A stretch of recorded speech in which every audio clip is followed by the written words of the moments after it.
بسم اللہ الرحمن الرحیم۔ بیان النفاس، یہ اب نفاس کے احکامات بیان فرما رہے ہیں۔ سب سے پہلے تو اس چیز کا جاننا ضروری ہے کہ نفاس کہتے کس کو ہیں۔ تو یاد رکھیں کہ نفاس اس خون کو کہتے ہیں جو بچہ پیدا ہونے کے بعد آتا ہے خواتین کو۔ اگر کسی حاملہ عورت کو خون آئے تو وہ استحاضہ ہے، وہ اس نفاس نہیں ہے۔ اور اگر کسی کا حمل ساقط ہو گیا، جیسے 3 مہینے کا بچہ ضائع ہو جاتا ہے، 4 مہینے کا ضائع ہو جاتا ہے، حمل ساقط ہو گیا، اور اس میں بعض عضو بھی ہیں مثلا ناخن اور بال وغیرہ، تو اس کا حکم بچے کا ہے، لہٰذا ایسے بچے کے ساقط ہونے کے بعد آنے والا خون نفاس کا خون کہلائے گا۔ کیا مطلب؟ کہ شرعن وہ اس عورت کا بچہ ہے یہاں تک کہ اس کے بعد کا خون نفاس ہوگا، اور اگر وہ لونڈی تھی تو اب وہ ولد ہو جائے گی۔ اور ولد کے بارے میں آپ جانتے ہیں کہ جب اس کا بچہ پیدا ہو جاتا ہے تو وہ ایسے ہی ہوتی ہے جیسے آقا کی بیوی، تو اس آقا کے مرنے کے بعد وہ کسی اور کی غلام نہیں ہوگی، آزاد ہو جائے گی۔ اور اگر یہ عورت عدت میں تھی تو عدت بھی پوری ہو جائے گی۔ اور اگر اس میں کوئی عضو معلوم نہیں ہوتا بلکہ محض گوشت کا لوتھڑا ہے تو اس کے بعد کا خون نفاس نہیں ہوگا، اور نہ بچے کے دیگر احکام اس پر جاری ہوں گے۔ یعنی اگر وہ عدت میں تھی تو عدت بھی ختم نہیں ہوگی، اس کو 4 مہینے 10 دن ہی گزارنی پڑے گی، اور اگر وہ متعلقہ ہے تو اس کو 3 حیض ہی گزارنے پڑیں گے۔ لونڈی ہے تو وہ ولد بھی نہیں بنے گی۔ یہ تو ہے ہمارا مذہب، اور ہمارے ہی ائمہ میں سے امام محمد اور امام ظفر رحمۃ اللہ علیہ کے نزدیک۔ اچھا، یہ بات تو ختم ہو گئی۔ اگلا مسئلہ اگلا مسئلہ یہ کہ نفاس کی کم سے کم مدت کی کوئی حد نہیں ہے۔ چنانچہ بعض عورتوں کو 1 گھنٹہ بھر بھی نہیں آتا، آدھا گھنٹہ پونا گھنٹہ خون جاری ہوتا بند ہو جاتا ہے، اور اس کی زیادہ سے زیادہ مدت 40 دن ہے، اور 40 دن سے جتنا بڑھ جائے گا وہ استحاضہ ہوگا۔ اور جڑواں بچوں میں نفاس کی ابتدا پہلے بچے سے ہوتی ہے۔ 2 بچے پیدا ہوئے نا، تو پہلے بچے کے بعد جو خون آئے گا یہ نفاس کا خون ہوگا۔ یہ ہے ہمارا مذہب۔ امام محمد اور امام ظفر رحمۃ اللہ علیہ کے نزدیک نفاس کے خون کی ابتدا دوسرے بچے سے ہوتی ہے۔ یہی قول امام شافعی رحمۃ اللہ علیہ کا ہے۔ ان حضرات کی دلیل یہ ہے کہ ایک بچہ پیدا ہونے کے بعد چونکہ ابھی وہ عورت حاملہ ہے، اس لیے اس کا یہ خون رحم سے نہیں ہے، اسی وجہ سے بغیر دوسرا بچے جنے عدت پوری نہیں ہوتی۔ اور ہماری دلیل یہ ہے کہ نفاس اس خون کا نام ہے جو بچہ پیدا ہونے کے بعد آئے، اور یہاں ایسا ہی ہے، لہٰذا یہ اس خون کی طرح ہو گیا جو ایک ہی بچہ پیدا ہونے کے بعد آئے۔ باقی عدت کا پورا ہونا تو مطلق حمل کے جننے سے تعلق رکھتا ہے، لہٰذا وہ دونوں کے جننے کو شامل ہوگا۔ والنفاس، اور نفاس دمن ایسا خون ہے یا عقیبو جو آتا ہے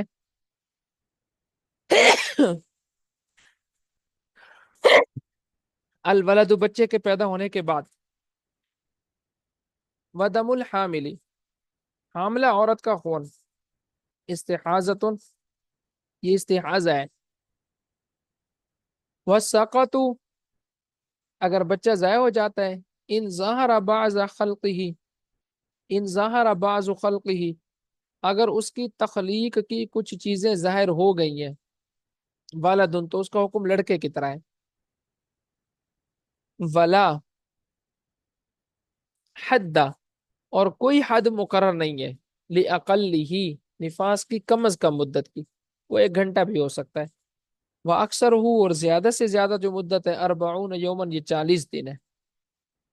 والزائد، اور زائد جو خون ہے استحاضۃ، یہ استحاضہ ہے، یعنی 40 دن سے زائد جو خون آئے گا وہ استحاضے کا خون کہلائے گا۔ ونفاس التوامین، جڑواں بچوں کا نفاس من الاولی، پہلے بچے سے شروع ہوگا، جبکہ امام ظفر، امام محمد، امام شافی رحمۃ اللہ علیہ فرماتے ہیں دوسرے بچے سے شروع ہوگا۔ دونوں کی دلیل بھی آپ کو سمجھ میں آ گئی۔ ان کی دلیل یہ ہے کہ چونکہ پہلا بچہ پیدا ہونے کے بعد خاتون ابھی بھی حاملہ ہے، اور اس کی عدت بھی مکمل نہیں ہوتی اس سے، جب خاتون ابھی حاملہ ہے تو حاملہ کا جو خون ہوتا ہے وہ تو استحاضے کا خون ہوتا ہے. ہم کہتے ہیں کہ نہیں، یہ استحاضے کا خون نہیں ہے، کیونکہ بچہ پیدا ہو چکا ہے، اور بچہ پیدا ہونے کے بعد جو خون آئے وہ خون ہوتا ہے نفاس کا. لہٰذا بچہ پیدا ہو چکا ہے، اگرچہ ایک ہی ہوا ہے، لیکن رحم کا منہ کھل چکا ہے، اور رحم کے منہ کھلنے کے بعد جو خون آئے وہ استحاضے کا خون ہی کہلاتا ہے، وہ نفاس کا خون کہلاتا ہے، وہ استحاضے کا خون نہیں کہلاتا. بچہ پیدا ہو چکا ہے نا، مقصد تھا کہ خون آئے اور بچے کے پیدا ہونے کے بعد آئے. جب یہ خون بچے کے پیدا ہونے کے بعد آ رہے ہیں تو اب ہم اس کو نفاس کا خون کہیں گے، استحاضے کا خون ہرگز نہیں کہیں گے. اچھا جی، اگلا مسئلہ آگے ہے باب الانجاس. اب یہاں سے نجاستوں کے احکامات بیان فرما رہے ہیں مصنف رحمۃ اللہ علیہ. جسم پر نجاست لگ جاتی ہے، کپڑے پر نجاست لگ جاتی ہے، تو یاد رکھے کہ انجاس یہ نجیسن کی جمع ہے، اور یہ نپاکی کو کہتے ہیں. چاہے اس کا تعلق حقیقی نجاست کے ساتھ ہو، چاہے اس کا تعلق حکمی نجاست کے ساتھ ہو. تو نجاست چاہے حقیقی ہو چاہے حکمی ہو، دونوں کے لیے انجاس، نجس یہ لفظ بولا جاتا ہے. نجاست حقیقی جیسے پیشاب ہے، پخانہ ہے. نجاست حکمی جیسے بے غسل ہو جانا، بے وضو ہو جانا. تو بدن اور کپڑا پانی سے پاک ہو جاتا ہے. آپ کے بدن پر کوئی نجاست لگ گئی ہے، کپڑے پر لگ گئی ہے، پانی سے آپ نے اس کو دھو دیا، کپڑا پاک.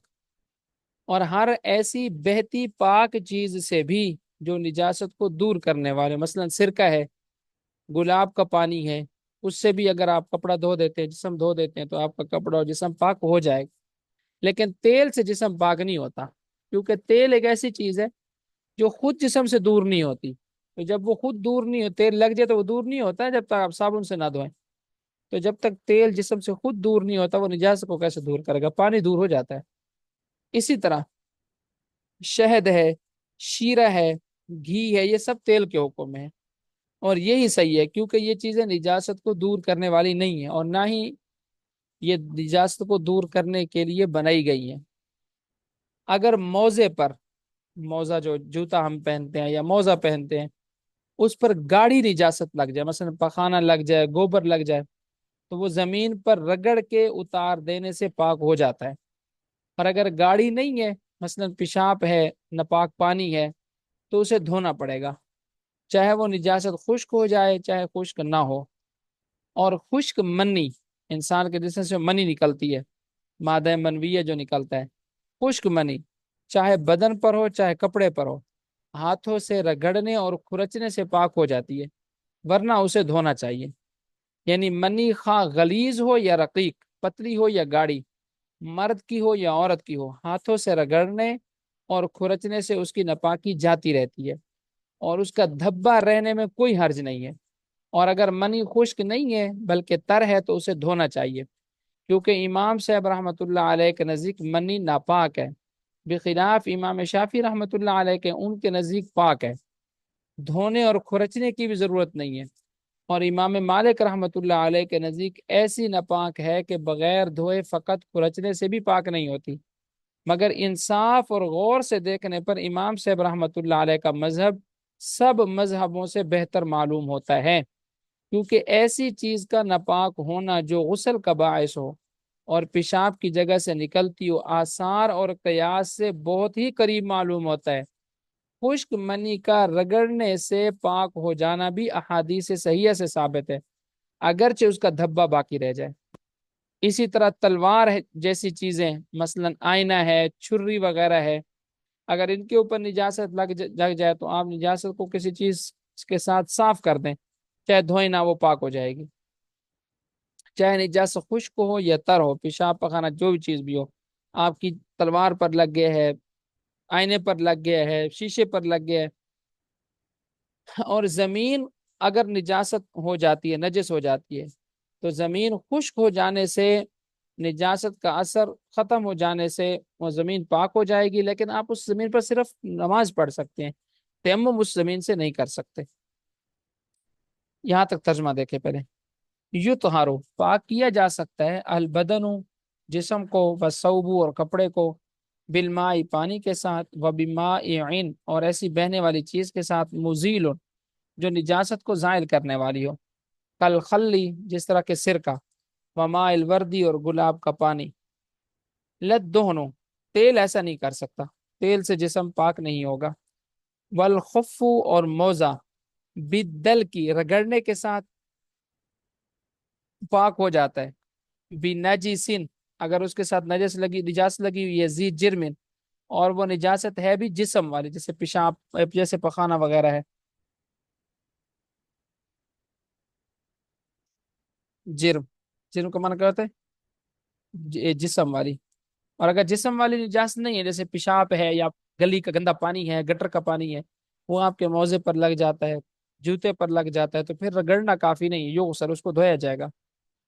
وبی منی جن یا بسن اور خشک منی، بالفرقی کچھ پرچنے سے پاک ہو جاتا ہے جسم اور کپڑا، اور اگر وہ خشک نہیں ہے تو وَإِلَّا يُغْسَلُ وگرنہ اس کو دھویا جائے گا۔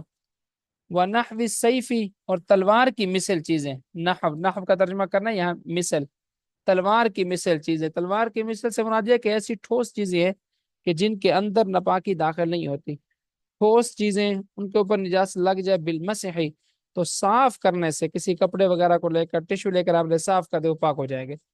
والارض اور زمین پر اگر نجاست لگ جاتی ہے تو پھر اس صورت میں بالیبسی خشک ہونے کے ساتھ زمین پاک ہو جائے گی، وذہاب الاسر اور اثر جب اس کا ختم ہو جائے تو زمین پاک ہو جائے گی، للصلاۃ لیکن صرف نماز کے لیے آپ اس کے اوپر کھڑے ہو کر بغیر جائے نماز بچھائے نماز پڑھ سکتے، لیکن یہ ہے کہ بظاہر اس زمین پر ناپاکی کا کوئی اثر نہ ہو۔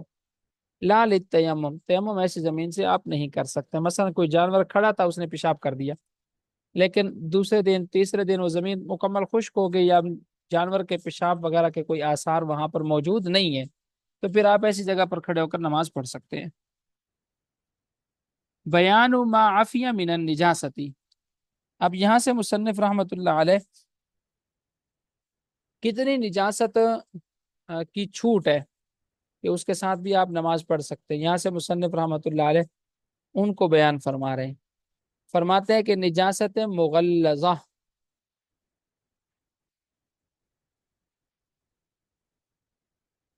نجاست مغلظہ مثلا خون ہے، شراب وغیرہ ہے، تو ایسی نجاست ایک درم کی مقدار اور ہتھیلی کی چوڑائی کی مقدار معاف ہے، یعنی اگر کپڑے یا بدن پر اتنی نجاست لگ جائے تو اس کے بغیر دھوئے نماز ہو جائے گی۔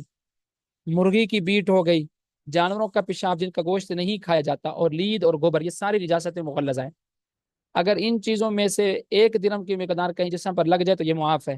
درم جو ہے نا، درم یہ تقریباً ہوتا ہے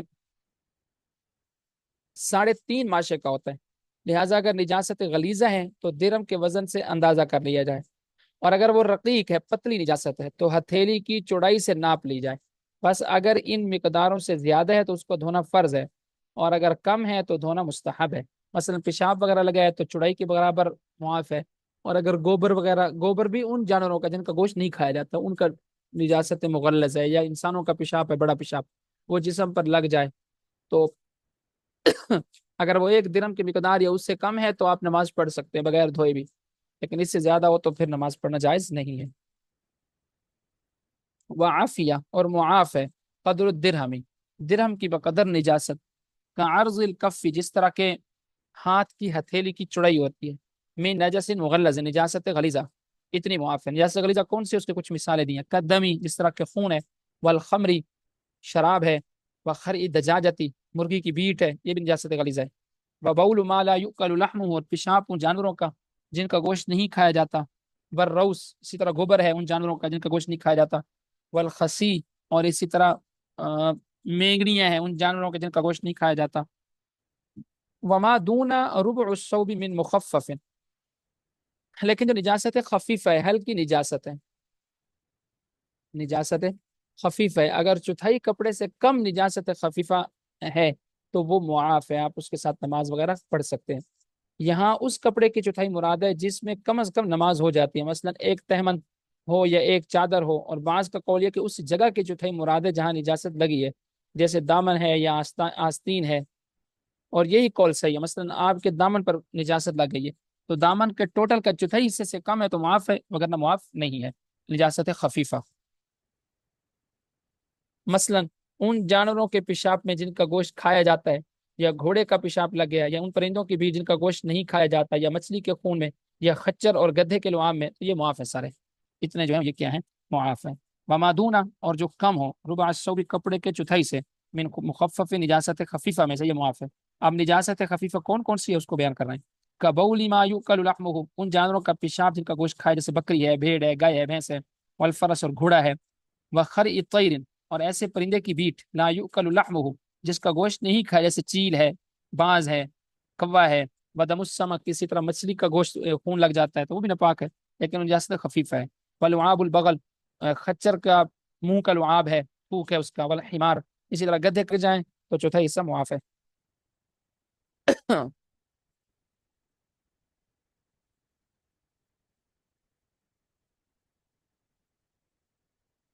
اچھا، اسی طرح آگے یہ مسئلہ بیان فرماتے ہیں.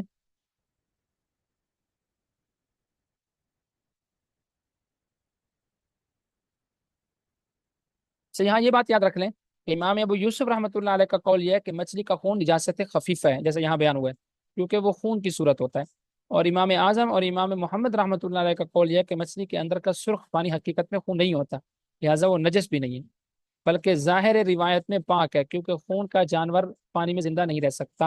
اور دوسری دلیل ان حضرات کی یہ ہے جو کہتے ہیں کہ یہ خون نہیں ہے، بس رنگت اس کی خون والی ہے. یہ ہے کہ مچھلی ذبح کیے بغیر حلال ہوتی ہے، حالانکہ ذبح کرنا خون ہی نکالنے کے لیے مشروع کیا گیا. اس سے صاف معلوم ہوتا ہے کہ اس میں خون نہیں ہے، وہ جو بظاہر نظر آ رہا ہوتا ہے وہ خون نہیں ہوتا، لہٰذا وہ پاک ہے، وہ نجاست خفیفہ بھی نہیں ہے. اسی طرح یہ مطلب یاد رکھیں کہ اگر پیشاب کی چھینٹیں سوئی کے ناکے جیسی تھوڑی تھوڑی پڑ جائے تو وہ بھی معاف ہے. اور جو نجاست کے نظر آتی ہو اس کا جسم اور اثر دور کر دینے سے پاک ہو جاتی ہے، مگر وہ نجاست کے جس کا اثر یعنی رنگ وغیرہ دور ہونا دشوار ہو، یا ایسی نجاستوں کے خشک ہونے کے بعد اس کا اثر نہ معلوم ہوتا ہو، تو وہ 3 دفعہ دھونے اور ہر دفعہ نچوڑنے سے پاک ہو جاتی ہے. وبول، اور جو پیشاب ہے، ان تزہ، اس کی چھینٹیں پڑ جاتی ہیں جسم پر، کرؤوس الابری، اور وہ سوئی کے ناکے کے برابر پڑتی ہے، تھوڑی تھوڑی جسم پر پڑ جاتی ہے، تو یہ معاف ہے. نجس المرئی، اور نظر آنے والی جو نجاست ہے، مثلا بڑا پیشاب جسم پر لگ گیا تو وہ جسم کیسے پاک ہوگا؟ کہتے ہیں یطہر، جسم پاک ہوگا بزوال عینی، کہ آپ اس نجاست کو ختم کر دیں جسم سے. اگر وہ آپ نے دھویا لیکن نجاست ختم نہیں ہوئی تو آپ کا جسم پاک نہیں ہے. الا ما یشق زوالو، اگر کوئی ایسی نجاست آپ کے جسم پر لگی ہے کہ اس کا رنگ ختم نہیں ہو رہا، داغ لگ گئے ہیں، جیسے ناپاک خون لگ جاتا ہے تو خون کے داغ آسانی سے نہیں ہٹتے، تو اگر آپ نے دھویا اور خون کے داغ باقی ہیں لیکن آپ نے 3 4 دفعہ اس کو دھو دیا ہے تو وہ پاک ہو جائے گا، داغوں کی خیر ہے. وغیرہ، اور ایسی نجاست جو نظر نہیں آتی، غیرہ سے مراد ہے ایسی نجاست جو نظر نہیں آتی، تو وہ جسم پاک ہوگا بالغسل ثلاثا، کہ 3 مرتبہ کپڑے کو دھویا جائے، والعصر، اور ہر مرتبہ کپڑے کو نچوڑا بھی جائے، کل مرۃ، ہر مرتبہ. وبتسلیس الجفاف فیما لا ينعصر،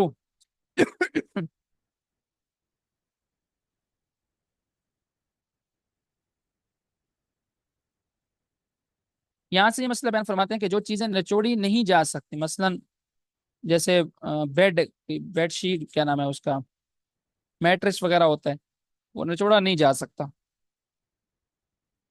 تب اس کو کیسے پاک کریں گے؟ تو فرماتے ہیں کہ 3 دفعہ دھوئیں، اور ہر دفعہ ان کا پانی خشک کرنے سے 3 دفعہ دھونا پڑے گا، ہر دفعہ اس کا پانی خشک ہونے دیں، اس کو رکھ دیں یہاں تک کہ اس کا پانی نچڑ جائے مکمل طور پر، پھر وہ جا کر کیا ہوگا؟ پاک ہوگا. وہ بھی تسلیسی جفاف، اور 3 مرتبہ دھویا جائے گا ایسی چیزوں کو، لا ینعصر، جن کو نچوڑا نہیں جا سکتا، الجفاف، اور خشک ہونے تک ان کو چھوڑا جائے گا. وسن الاستنجاء، سنت استنجا، یعنی استنجا ہم کرتے ہیں تو اس کا صحیح طریقہ کیا ہے، کیسے کرنا چاہیے؟ تو کہتے ہیں کہ حجر منقن، کوئی صاف پتھر ہو، پہلے جسم کو اس سے صاف کیا جائے پھر دھو دیا جائے، تو یہ مسنون استنجا ہے. جیسے آج کل ٹشو وغیرہ ہیں، ٹشو سے جسم کو صاف کر دیا جائے پھر اس کو دھویا جائے، تو یہ مسنون استنجا ہے. وما سن فیہ عدد، اور اس میں کوئی عدد جو ہے نا وہ متعین نہیں ہے، مثلا 3 پتھر ہیں، 4 ہیں، 5 ہیں، یہ عدد ہمارے نزدیک نہیں ہے. وغسلہ بالماء، پانی کے ساتھ استنجا کرنا احب، زیادہ پسندیدہ ہے. ویجب، اور ضروری ہو جاتا ہے پانی کے ساتھ استنجا کرنا، ان جاوز النجس المخرج، کہ اگر نجاست پیشاب کے نکلنے کی جگہ سے ادھر ادھر پھیل جائے، پھر ٹشو وغیرہ سے نہیں، پھر اس کو دھونا بہترین ہے. وَيُعْتَبَرُ الْقَدْرُ الْمَائِعُ وَرَاءَ مَوْضِعِ الْإِسْتِنْجَاءِ، اور اعتبار کیا گیا ہے اس مقدار کا کہ جو پھیل جاتی ہے استنجے کی جگہ کے ارد گرد. جیسے مثلا جسم کے اوپر پیشاب زیادہ لگ گیا ہے پیشاب کرتے ہوئے تو پھر دھونا ضروری ہے. پھر فرماتے ہیں لا بعزم و روسن، کہ استنجا نہ کیا جائے ہڈی کے ساتھ، گوبر وغیرہ کے ساتھ، کھانے کی چیزوں کے ساتھ، دائیں ہاتھ کے ساتھ استنجا نہ کیا جائے. الا بعذر، ہاں عذر ہے، بائیں ہاتھ ٹوٹ گیا ہے، بائیں ہاتھ کام نہیں کر رہا، کوئی مسائل ہیں، بیمار ہے، زخم ہے، تو مجبوری ہے تو پھر دائیں ہاتھ استعمال کر لیا جائے. چلیں جی، یہاں تک کر لیتے ہیں. یہاں تک سمجھ میں آ گیا ماشاء اللہ. جی استاد. چلیں جی، یہاں تک کر لیں انشاءاللہ.